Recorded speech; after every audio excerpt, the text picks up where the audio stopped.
ثم جعلناك على شريعة من الأمر فاتبعها ولا تتبع أهواء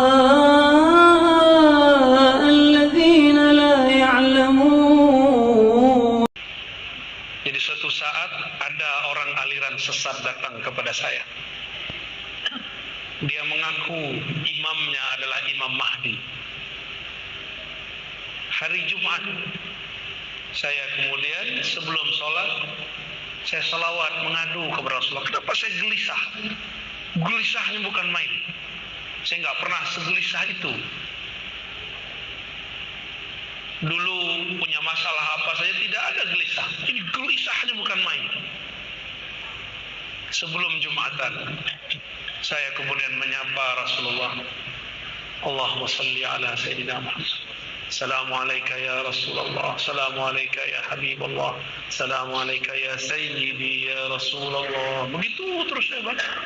Wahai Rasulullah, wahai Rasulullah, syafaatkan aku, syafaatkan qalbuku, syafaatkan pikiranku, badanku.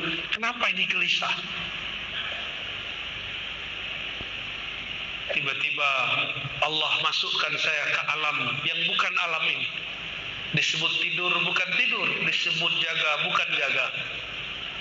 Ya, jadi ini bukan bagian ahli hadis. Ini bagian ahli rohani. Tawasul kepada Nabi sallallahu alaihi wasallam. Jika tawasulnya jadi tawasul kepada Nabi sallallahu alaihi wasallam setelah wafatnya Nabi, ini merupakan bid'ah. Dengan bentuk tawasul tersebut tidak mengantarkan kepada peribadatan. Karena kita tahu bahwasanya orang-orang musyrikin dahulu mereka juga bertawasul.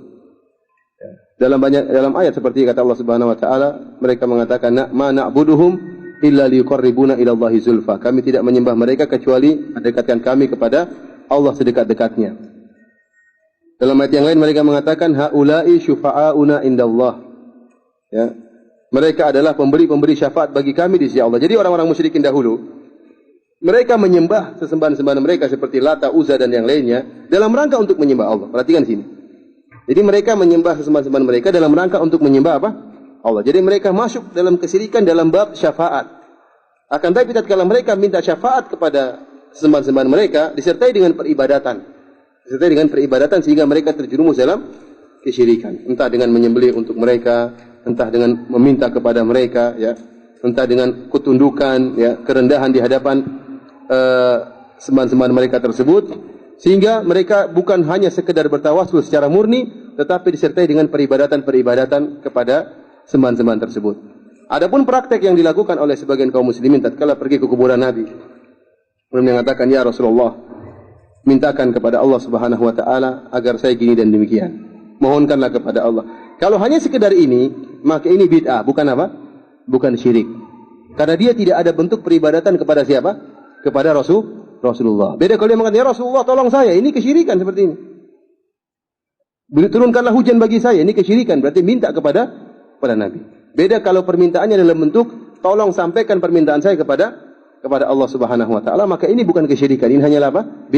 Bid'ah. Adapun hadis orang buta tadi adalah minta doa Nabi tatkala Nabi masih hidup. Tidak jadi masalah. Kita sepakat bahwasanya doanya orang yang hidup, ya, itu bermanfaat.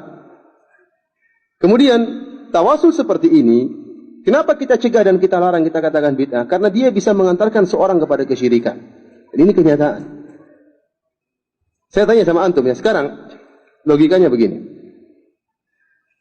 Kita sekarang mungkin ingin meminta sesuatu kepada presiden kita, Pak SBY hafizahullah ta'ala. Ada permintaan yang ingin kita minta dari Pak SBY. Tapi kita tahu, kalau kita menemui Pak SBY, karena Pak SBY tidak kenal sama kita, mungkin kita ditolak atau kita diusir karena beliau sangat sibuk dan macam-macamnya mungkin ya. Sehingga kita tidak pede untuk minta langsung kepada Pak SBY. Sehingga akhirnya kita minta melalui perantaranya, menteri yang dekat dengan Pak SBY. Akhirnya tatkala kita ingin minta sesuatu kepada Pak SBY, kita pun pergi ke menteri tersebut. Namun, yang jadi masalah, tatkala kita pergi ke menteri tersebut, kita mengatakan, Pak Menteri, tolong Pak Menteri, kasihan saya Pak Menteri. Kita benar merendah kepada siapa?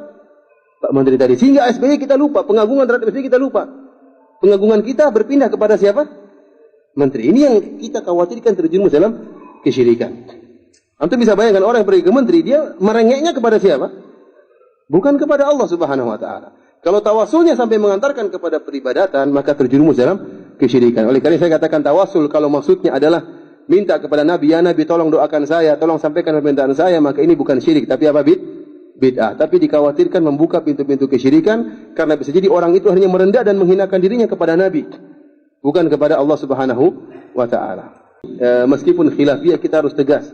Kita harus tegas. Karena ini pintu-pintu. Sekarang masalah kuburan, pergi ke kuburan, beribadah ke kuburan. Kalau orang bilang khilafiyah, ada saja khilafnya. Ada saja ulama yang mengatakan boleh beribadah di kuburan. Ada saja. Namun kita bilang ulama tidak maksum. Hadis-hadis Nabi begitu banyak menegaskan larangan untuk beribadah di kuburan dan mengantarkan kepada pengagungan terhadap penghuni kubur. Nanti ada yang mengatakan boleh minta kepada mayat. Ada ulama, ada yang bolehkan, ada.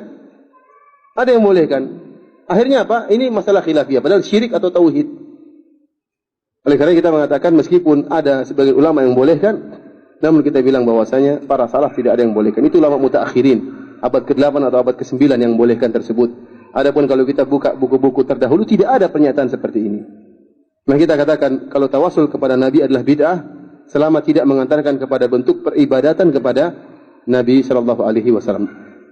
Ini juga perhatian bagi kita. Jangan mudah-mudah kita memvonis orang musyrik. Karena bisa jadi orang tidak terjerumus dalam syirik, kita katakan syirik. Bisa jadi hanya sekedar apa? Bid'ah. Tidak sampai pada tingkatan kesyirikan. Wallahu a'lam bishawab.